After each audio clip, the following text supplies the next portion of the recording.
নবী সাল্লাল্লাহু আলাইহি ওয়াসাল্লামের জন্মের আগেই তার বাবা চলে যান, ইতিম মুহাম্মদ সাল্লাল্লাহু আলাইহি ওয়াসাল্লাম। তার মা আমিনা 6 বছর বয়সে ইন্তেকাল করেন। সিচুয়েশন বুঝতে পারছেন? 6 বছর একটা বাচ্চার বাবাও নাই মাও নাই।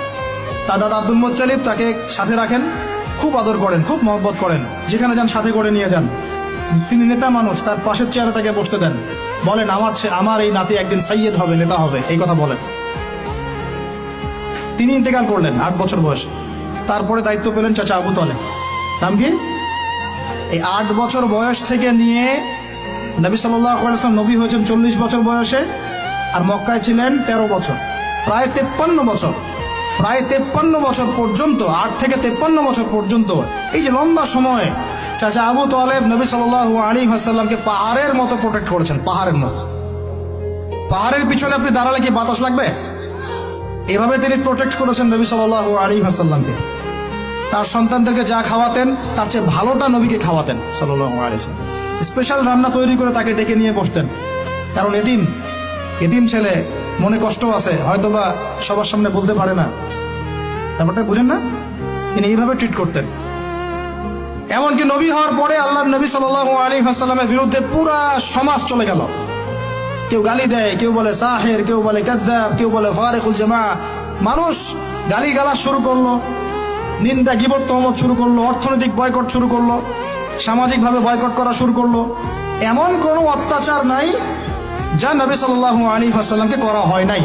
বুঝতে পারছেন কথা?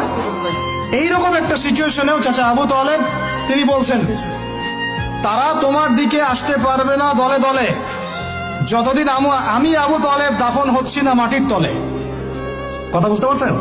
তারা তোমার দিকে আসতে পারবে না দলে দলে যতদিন আমি আবু তালেব দাফন হচ্ছি না মাটির তলে। এইরকম মানুষ চাচা আবু তালেব।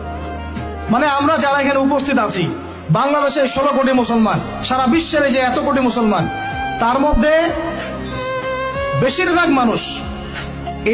মানুষকে যদি আপনি এক পাল্লায় রাখেন, চাচা আবু তালেবের অবদানটাকে আরেক পাল্লায় রাখেন, ওই পাল্লা ভারী হবে ইনশাআল্লাহ।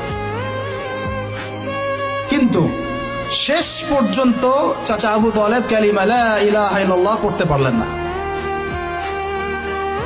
কথা কি বুঝতে পারতেছেন ভাই?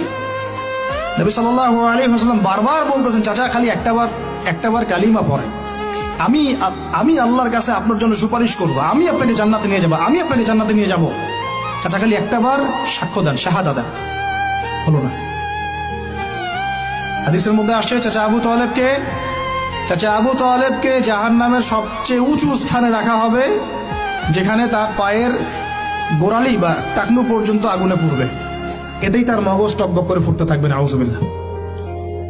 নবী সাল্লাল্লাহু আলাইহি ওয়াসাল্লাম বলেছেন, আমি যদি না থাকতাম তাহলে আমার চাচাকে আরো নিচে রাখা হতো। এত কিছু করার পরেও ইসলাম কবুল না করার কারণে এই অবস্থা হলো। এখন কি ভাই আপনি আমি বুঝতে পারছি যে আল্লাহ পাক যে আমাদেরকে বিনা জিজ্ঞাসাবাদ করেই মুসলিম পরিবারে জন্ম দিয়েছেন, আল্লাহ পাক আমাদের উপর কত রহম করেছেন, আমাদের কত কৃতজ্ঞতা স্বীকার করা উচিত। বিশ্বাস করেন, আমাদের যে সকালবেলা টয়লেট হয় না, ওয়াশরুমে যান, টয়লেট করেন, আলী ইবনে আবি তালেব রাদিয়াল্লাহু আনহু এরকম বাথরুম থেকে বের হয়ে পেটে হাত দিয়ে বলতেন, মানুষ যদি জানতো এই যে শুধু ক্লিয়ার করে টয়লেট হওয়াটা কত বড় নেয়ামত আল্লাহ পাকের, তাহলেও সারা জীবন সিজদায় পড়ে থাকতো।